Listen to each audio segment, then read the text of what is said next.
तो Mirae movie का जो कॉन्सेप्ट है वो बेस्ड है सम्राट अशोक के सीक्रेट सोसाइटी के ऊपर, जिसको पॉपुलरली द 9 अननोन के नाम से जाना जाता है। पर ये सीक्रेट सोसाइटी बनी क्यों? फिर फिल्म का एक और सिग्निफिकेंट लोर हमारे सामने आता है, 9 बुक्स, 100 क्वेश्चंस एंड 1 स्टिक। तो आई थिंक ये जो 100 क्वेश्चंस है ये आई थिंक एक चीज इस पे कि हम और आप दोनों अग्री कर सकते हैं कि भाई जब बात आती है इंडियन कल्चर को रिप्रेजेंट करने की, स्पेशली उसको एक बढ़िया से स्टोरी में ढालने की, तो भाई Telugu cinema is at the top. In recent में तेलुगु सिनेमा ने बेहतरीन तरीके से इस चीज को प्रूव किया है। हमारे हिंदू कल्चर को ग्लोरीफाई करना, उसको एक लार्जर देन लाइफ रिप्रेजेंटेशन देना the way it is meant to be. मुझे ऑनेस्टली ये कैटेगरी बहुत एक्साइट करती है because of the amazing potential जो कि इसमें है। और वैसा ही सिमिलर फील मुझे आया मिराई का टीजर देख के। ये क्लियरली सही डायरेक्शन है इंडियन सिनेमा का, जो गोल्ड माइन है हमारे इंडियन कल्चर में ऐसी स्टोरीज का, उसका यूज करने का, उसके पोटेंशियल को इस्तेमाल करने का। बाकी जहाँ पर एक अच्छा टीजर और फ्लिक सर्कल एक साथ आते हैं तो ऐसी बहुत सारी अमेजिंग डिटेल्स भी आती हैं जो कि तुम्हें देख के मजा आ जाएंगी। तो अभी और इन डेप्थ बात करते हैं इस मिराई टीजर के बारे में, इसके इस ब्रेकडाउन में। तो शुरू करते हैं, स्टे ट्यून्ड।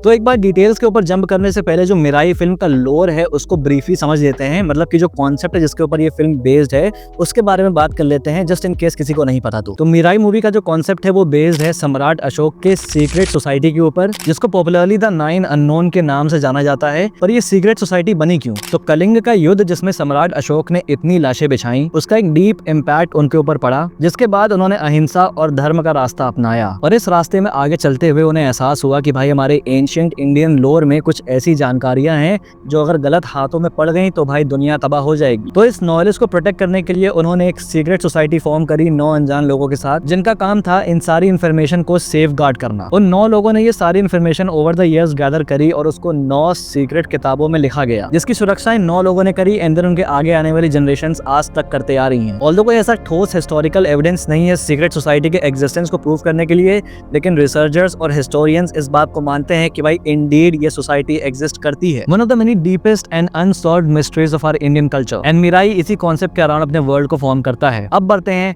ब्रेकडाउन पे। तो ट्रेलर शुरू होता है इस साधु से, प्लेड बाय जयराम, जो कि आगे आने वाले एक महासंग्राम की भविष्यवाणी करता है और बताता है कि जो अशोक का आशय है उसका अंत होने वाला है। अंत होने वाला है अशोक का आशय। अब आशय एक संस्कृत शब्द है जिसका मतलब होता है प्लान, पर्पस या गोल। तो यहाँ पर अशोक के आशय की बात हो रही है, विच मीन्स अशोक का पर्पस जो कि था इस सीक्रेट नॉलेज को सेफ रखना। तो उसके इस गोल का अंत होने वाला है, मतलब कि जो अशोक के सीक्रेट्स हैं वो अब सेफ नहीं है। फिर उसके बाद हमारे सामने विजुअल्स आते हैं कलिंग युद्ध के। फिर यहाँ अगेन ये कलिंग वाले सीन का पार्ट है, यहाँ पर हम किसी को देख सकते हैं, मोस्ट प्रोबेबली अशोका। मेरा असम्पशन है कि जो कलिंग वाला पोर्शन है इस फिल्म में ठीक ठाक लेंथ का होगा और यहाँ पर अशोका का ढेर सारे सोल्जर्स को अकेले मारते हुए बेहतरीन एक्शन से भरा हुआ सीन हमें देखने को मिलेगा। एंड ये scene I believe opening scene भी हो सकता है फिल्म का, just like the Mahabharata sequence of कल्कि 2898 AD। फिर इस नेक्स्ट सीन में हम कलिंग युद्ध का आफ्टर मैथ देख सकते हैं, कैसे अशोका यहाँ घुटनों पर है और जो कत्लेआम उसने मचाया है उसका अफसोस उसे अब हो रहा है। ऑल्सो इस सीन को नोटिस करो तो यहाँ AI का इस्तेमाल हुआ है, लेकिन ये कम्प्लीटली AI से नहीं बनाया गया है, जैसा कि बहुत लोग कह रहे हैं just for the sake of hating कि भाई AI से बना दिया, जनरेट कर दिया, कौन सी बड़ी मेहनत है, लेजी फिल्म मेकिंग। इसलिए मैं कहता हूँ ज्ञान होना जरूरी है और अगर ज्ञान नहीं है तो उस पर नहीं बोलना चाहिए। तो यहाँ पर AI का यूज हुआ है,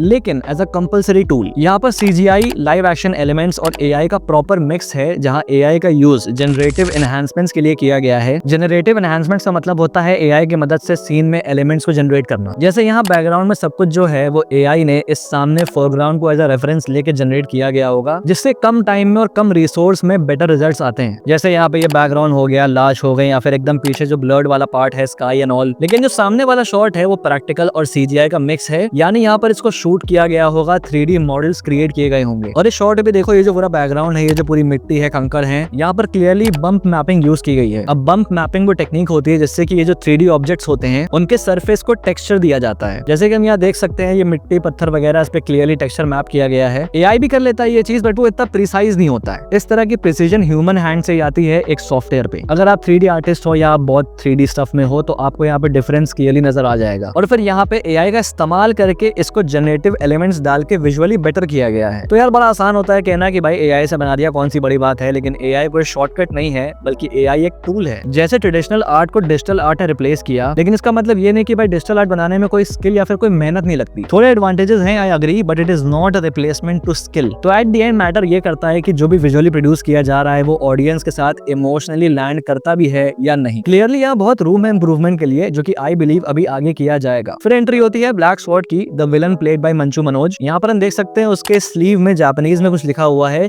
जो ट्रांसलेट होके होता है वर्दी। इसके अलावा यहाँ तलवार देखो इसकी, ये जो पूरा सेम शॉट है ये मिराई के ग्लिम्स में भी था, लेकिन यहाँ पर एक डिफरेंस है। ग्लिम्स में ये एक नॉर्मल स्वॉर्ड की तरह आती है, लेकिन यहाँ टीजर में देखो तो ऐसे शैडोई ब्लैक पार्टिकल से ये स्वॉर्ड बन रही है। आई थिंक ये ब्लैक पार्टिकल्स जो ये ऐसे बन रहे हैं ये ब्लैक स्वॉर्ड यानी विलन की पावर्स हैं, क्योंकि देखो इस सीन में हम इसको इसी फॉर्म में उड़ते हुए देख सकते हैं। इस जगह में ये ब्लैक स्वॉर्ड ही है, लेकिन अपने आप को ये ऐसे ब्लैक स्मोक जैसे में कन्वर्ट कर सकता है और ट्रैवल कर सकता है, काइंड ऑफ हैरी पॉटर की डेथ ईटर्स की तरह। एंड ये जो जगह है ये भी जापान में लग रही है, बिकॉज यहाँ हम देखो जापान राइटिंग्स देख सकते हैं, जापानीज पेपर लैंटर्न। और आगे देखो तो ये जो राउंड शेप एंट्रेंस है इसको जापानीज में टोरी गेट एंट्रेंस कहा जाता है। अब जापान में जितनी भी सीक्रेट जगहें होती हैं या फिर सिमिलर जगह होती हैं वहां पर ऐसे एंट्रेंस बिल्ड किए जाते हैं। तो यहाँ ब्लैक स्वॉर्ड जापान में किसी सीक्रेट जगह पे आया हुआ है। इसके बाद हम ब्लैक स्वॉर्ड को इस मिस्टिकल स्ट्रक्चर के बीच में खड़ा देख सकते हैं जिसमें बहुत कुछ जापानीज में लिखा हुआ है। तो इट इज पॉसिबल कि ये जो स्ट्रक्चर है ये इसी जापानीज सीक्रेट प्लेस पे है। जैसा मैंने बताया कि ये सब जापानीज में लिखा है, लेकिन स्पेसिफिकली इन वर्ड्स पे ध्यान दो तो लिखा है अजुमा, ये लिखा है निशी और ये लिखा है कीडा, जो इंग्लिश में ट्रांसलेट होता है ईस्ट, वेस्ट एंड नॉर्थ। तो ये जो चीज है ये काइंड ऑफ कोई मैजिकल कंपस है, बट इस मैजिकल कंपस का इस्तेमाल करके यहाँ ब्लैक स्वॉर्ड किस चीज का डायरेक्शन जानना चाह रहा है। वेल यहाँ ध्यान से देखो तो इसके लेफ्ट हैंड में तो ये अपनी पावर्स इस्तेमाल करके इस बुक में से कुछ एक्सट्रैक्ट कर रहा है। वेल आगे एक सीन में देखो तो यहाँ भी सिमिलर तरीके से इस बॉक्स से वो पावर एक्सट्रैक्ट कर रहा है।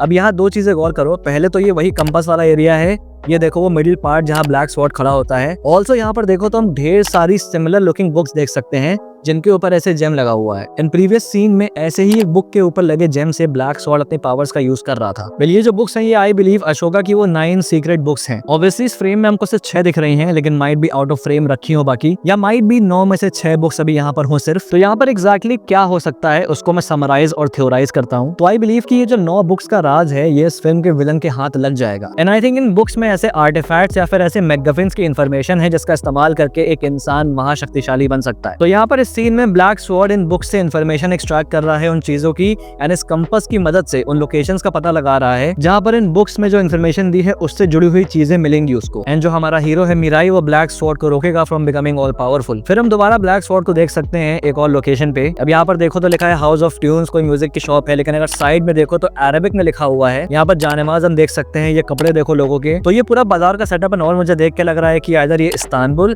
या इजिप्ट हो सकता है, क्योंकि इस तरह के बाजार वहां लगते हैं। ऑल्सो यहाँ नोटिस करो कि ब्लैक स्वॉर्ड ने जो शील्ड पकड़ी है उसमें से भी वैसे ही ब्लैक पार्टिकल्स आ रहे हैं। सो आई गेस ब्लैक स्वॉर्ड की जो पावर है उसके चलते वो किसी भी वेपन को अपनी पावर का हिस्सा शेयर कर सकता है एंड देन उसे ऑर्डिनरी से मैजिकल बना सकता है। तो यहाँ देखो तो उसकी लड़ाई इन लोगों से हो रही है जिनके पास भी काइंड ऑफ एंशिएंट वेपन्स हैं। तो मेरी थ्योरी है कि ये जो 9 लोग हैं ये दुनिया भर में फैले हुए हैं और उनकी जो आगे वाली जनरेशन है वो इस सीक्रेट को प्रोटेक्ट कर रही है एंड काइंड ऑफ एक कल्ट की तरह फंक्शन करती है, एंड इसीलिए उनके पास ऐसे वेपन्स हम देख सकते हैं। एंड ब्लैक स्वॉर्ड दुनिया भर में इनको ढूंढ रहा है, उन्हें मार रहा है उस इन्फॉर्मेशन को हासिल करने के लिए, या माइट भी वो दुनिया भर घूम रहा है इन बुक्स को पाने के लिए। क्योंकि यहाँ पे ब्लैक स्वॉर्ड के कपड़ों पर ध्यान दो, फिर इस सीन में देखो तो ब्लैक स्वॉर्ड के हाथ में हम वो एंशिएंट बुक देख सकते हैं, विच मीन्स मेरी थ्योरी काइंड ऑफ प्रूफ सही हो सकती है कि ब्लैक स्वॉर्ड के हाथों ये बुक्स लग जाएंगी। फिर यहाँ ब्लैक स्वॉर्ड के बैकग्राउंड में नोटिस करो तो ट्रेन की पटरी है एंड टनल है, मतलब कि ये इस ट्रेन वाले सीन का पार्ट हो सकता है जहाँ ये इसी ट्रेन के आने का वेट कर रहा है। फिर इस सीन में हम यहाँ किसी को इस कार पे गिरते हुए देख सकते हैं। इट इज पॉसिबल कि ये इधर मिराई हो या कोई और, क्योंकि इसके आगे एक और सीन आता है, सेम लोकेशन डिफरेंट एंगल, ये कार देखो, ये बिल्डिंग देखो,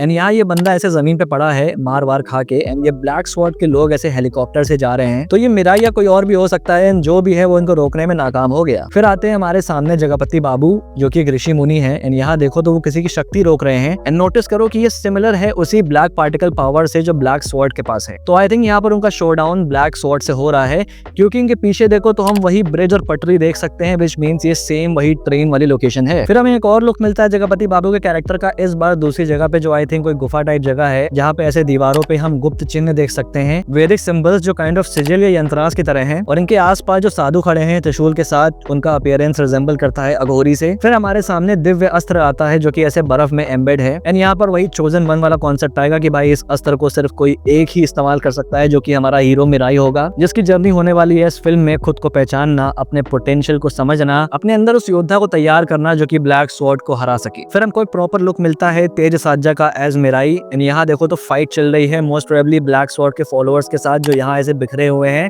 जिनको मिराई हरा चुका है। ऑल्सो ये जो जगह है जहाँ ये फाइट हो रही है, ये वही सेम सीक्रेट लोकेशन है जो हमने ग्लिम्स में देखी थी, ऐसे पहाड़ों के इलाके में, काइंड ऑफ डॉक्टर स्ट्रेंज के कमर ताज की तरह। फिर एक लोकेशन इजिप्ट की भी हम देख सकते हैं। मैंने ऑलरेडी बताया था कि ये बाजार इजिप्ट में हो सकता है, तो पॉसिबिलिटी और बढ़ जाती है इस चीज की। फिर फिल्म का एक और सिग्निफिकेंट लोर हमारे सामने आता है, 9 books 100 questions and 1 stick. 9 books, 100 questions, 1 stick. तो आई थिंक ये जो 100 क्वेश्चंस है ये इन्हीं 9 बुक्स में है जिनको क्रैक करना पड़ेगा उस इन्फॉर्मेशन को हासिल करने के लिए। फिर हम यहाँ इस सीन में ये ईगल क्लॉज देख सकते हैं, एंड क्लॉज साइज बता रहा है कि भाई ये कोई आम ईगल नहीं है, कोई मिस्टिकल ईगल है, मैजिकल काइंड ऑफ प्रोटेक्टर किसी चीज का जो कि मिराई को रोक रहा है इस टाइम पे। माइट भी ये गरुड़ा भी हो सकता है, विष्णु जी का ईगल। आई मीन पहली चीज मेरे दिमाग में यही आई, कुछ और भी हो सकता है यहाँ पर। फिर आता है ट्रेन वाला सीन। अब ये जो जगह है ये देमोदारा है जो कि श्रीलंका में लोकेटेड है, क्योंकि यहाँ इस सीन में इस ट्रेन के फ्रंट पे देखो ये exact train exact number Sri Lanka के देमोदारा इलाके में चलती है, जिससे लोकेशन कंफर्म हो जाती है। ऑल्सो ये ट्रेन पे दौड़ने वाला scene, hello what to sir, hello, वो आपके 1/4 बजट की फिल्म है ये, कन्विक्शन तो आती नहीं, शर्म तो आ रही होगी। और फिर भैया the money shot, in fact the money shot नहीं मेरे लिए है ये फिल्म का विनिंग शॉट। ये वही है राइट, ये वही है ना, ये बंदर बता रहे हैं भाई, ये वही है। जय जय जय बजरंग बली। एंड कैसे ये बंदर दोनों तरफ हाथ जोड़ रहे हैं, क्या सीन है भाई, फुल हाइप, फुल। सही कहते हैं कि भाई आप बजरंग बली से अलग हो सकते हैं, लेकिन बजरंग बली आपसे अलग नहीं हो सकते। अभी हनुमान में तेज साजा को ब्लेसिंग्स मिली थी, अब इस बार मिराई में। तो मेरे यहाँ पे खत्म होता है ब्रेक डाउन। मजा आया है मुझे, टीजर देख के बहुत मजा आई। सेकंड हाफ 2025 का मतलब भरा हुआ एकदम काइंड ऑफ फुल, बिल्कुल मजेदार। मिराई तो यार आई विश की मतलब हिंदी बेल्ट में प्रमोट किया जाए इसको अच्छे से, बहुत चलेगी। विजुअल्स बढ़िया है, कॉन्सेप्ट फाड़ है, एग्जीक्यूशन बढ़िया से हो जाए तो भाई क्या ही बोलना। मुझे बहुत मजा आई टीजर देख के, काइंड ऑफ ऐसे कॉन्सेप्ट जो कि मैं काफी साल पहले से रीड करते हुए आ रहा हूँ, उनके ऊपर फिल्म बनते देख मुझे बहुत खुशी हो रही है अंदर से। मतलब आज से अराउंड 4-5 साल पहले मैंने ये 9 अननोन वाली चीज पढ़ी थी, तो मैंने सोचा कि यार ये तो काफी अच्छा कॉन्सेप्ट है, इस पे फिल्म क्यों नहीं बन रही है। ऐसे ही सुश्रुत समिता की भी एक मैंने पढ़ी थी, काइंड ऑफ ऐसे ही मिस्टिकल कॉन्सेप्ट है, ऐसी बहुत कुछ है। लेकिन अब जब धीरे धीरे देख रहा हूँ कि भाई इन चीजों पर फिल्म बन रही है, तो भाई you can understand my emotions. मैं गियर्ड अप हूँ भाई, मैं कंप्लीटली गियर्ड अप हूँ। बाकी तुम बताओ अपने थॉट्स, मुझसे कोई डिटेल मिस हो गई तो कमेंट करके बताओ, और अगर वीडियो पसंद है तो लाइक कर देना, और अगर पहली बार यहाँ पे आए हो तो सब्सक्राइब करना मत भूलना ऐसे और वीडियोस के लिए। Till then, this is your pop culture net signing off. Will see you guys in the next video and thanks for watching.